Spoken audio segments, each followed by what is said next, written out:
तुमचं या चर्चेमध्ये मुंबईमधले आकडे तुमच्यासाठी चांगले आहेत. 54 जागी तुम्हाला आघाडी मिळताना दिसते.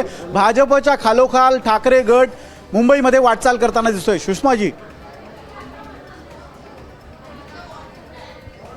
मला वाटतं की आपण 3 वाजता अजून एकदा बोलूया आणि अजून याच्यात आपल्याला वेगळे आकडे दिसतील.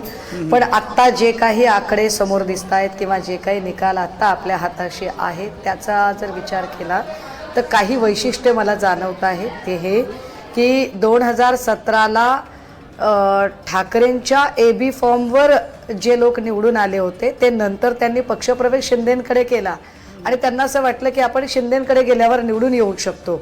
परंतु आत्ताची एकूण जर आकड्यांची जर आपण जर ॲव्हरेज बघितला तर लक्षात येईल की निवडून आलेले लोक हे फक्त आणि फक्त ठाकरेंमुळे निवडून आले होते.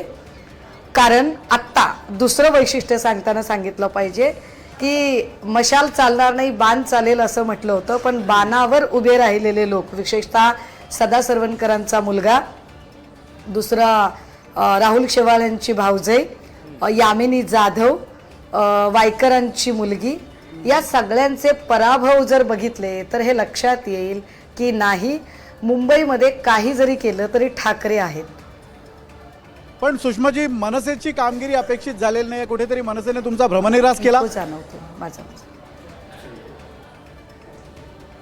नाही, मला नाही वाटत काही भ्रमनिरास. मी असं म्हणते की आपण 3 वाजेपर्यंत 3 वाजता अजून एकदा आपण बोलूया आपण 3 वाजता अजून अगदी 3ला आपण बोलूया. सागर,